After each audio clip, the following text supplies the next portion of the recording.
Did you know that the average American worker has saved $93,000 for retirement? Which sounds great until you realize the median worker has $955 total. That's not a typo. Half of all American workers between 21 and 64 have less than $1,000 saved in their retirement accounts. And suddenly, we're not talking about a comfortable sunset. We're talking about a looming crisis that nobody wants to acknowledge. Here's where it gets worse. Even among people who are actually saving, the median balance is only $40,000. When researchers at the National Institute on Retirement Security compared these numbers to Fidelity's age and income benchmarks, the targets financial advisors use to determine if you're on track, they found that the typical worker has reached just 4% of where they should be. 4%. That's like showing up to a marathon, having trained for half a mile. The catalyst for this mess isn't mysterious. It's a perfect storm of stagnant wages, rising costs, student debt that follows you like a shadow, and the wholesale shift from pensions to do-it-yourself retirement plans that expect regular people to become investment experts overnight. We replaced guaranteed retirement income with accounts that require discipline, knowledge, market timing, and spare cash that most people simply don't have. It's like handing someone a pile of lumber and a blueprint and saying, build your own house, when they've never held a hammer. Remember when we thought 401k plans would democratize wealth building and turn every worker into a savvy investor? Those headlines have faded faster than New Year's resolutions, replaced by stories of people working into their 70s, not by choice, but necessity, while financial advisors quietly admit that the great retirement experiment isn't working for most Americans. The momentum has stalled, the optimism has curdled, and now we're left wondering if an entire generation will ever retire at all. The psychological toll is brutal. Financial stress doesn't just keep you up at night, it rewires your brain, shortens your lifespan, and destroys relationships faster than almost anything else. One retirement researcher put it bluntly: we've created a system that punishes people for being human, meaning for not having perfect foresight, for facing emergencies, for prioritizing their kids' needs over their future selves. Yet there's still hope in the data. Those who do save consistently, even small amounts, end up with balances averaging $179,000, proving that the process works when people can actually stick with it. History shows us that retirement crises aren't new before Social Security. Most elderly Americans lived in poverty, and before pensions, you worked until you dropped. We're experiencing another volatility cycle. Another moment where the social contract around aging and work gets renegotiated. And while each crisis feels unique and terrifying, patterns do emerge. I missed the early warnings on this one myself. Assuming that automatic enrollment and target date funds would solve the problem, learning the hard way that infrastructure means nothing without adequate income to fuel it.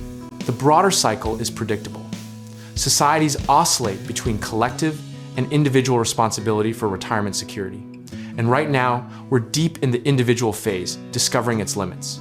Community wisdom on forums and social media increasingly centers on side hustles, geographic arbitrage, and retiring abroad because traditional paths feel impossible.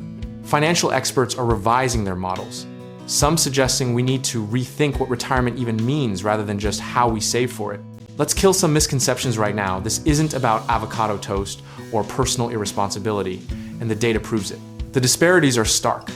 Asian and white workers have reached 23% and 20% of their targets respectively, while Black and Hispanic workers languish at 11% each, reflecting systemic wage gaps and wealth inequality that no amount of budgeting advice can overcome.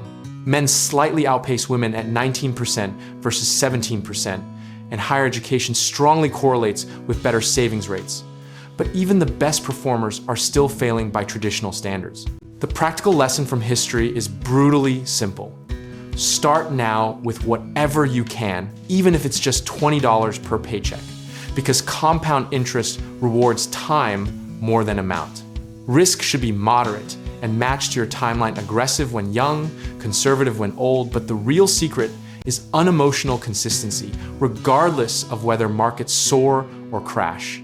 Discipline beats conviction, process beats timing, and proper position sizing means never betting so much on any single strategy that failure would devastate you.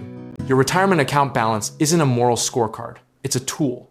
And obsessing over it while ignoring the systems that make saving nearly impossible for millions is like blaming a fish for not climbing a tree. The wealthy aren't wealthy because they saved harder. They're wealthy because they earned more, inherited more, and had access to investment opportunities that most people never see. Strategy matters. But strategy without adequate income is like a recipe without ingredients.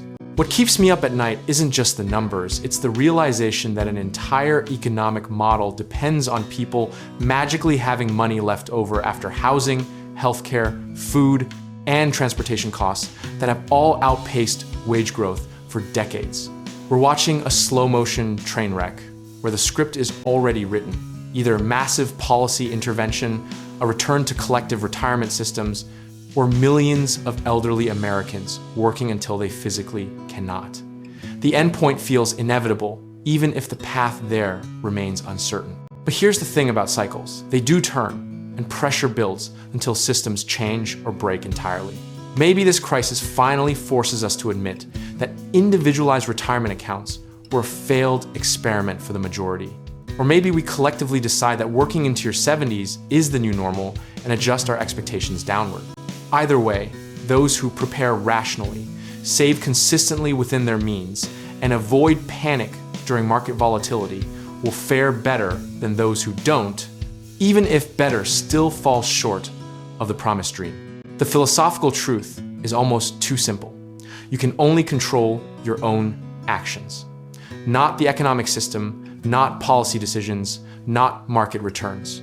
Discipline, sizing, and consistency, those are your levers. Building multiple income streams, acquiring valuable skills, maintaining health, and cultivating relationships that provide non-financial security matter as much as any account balance.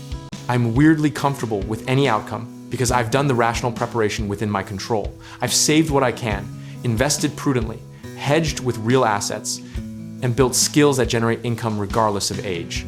The rest is noise. What happens, happens, and I'll adapt, because that's all any of us can really do. Whether you're trying to build wealth through real estate investing, need reliable home contracting work, or want to connect with lenders who understand your situation, we can help you get started with links in the description below.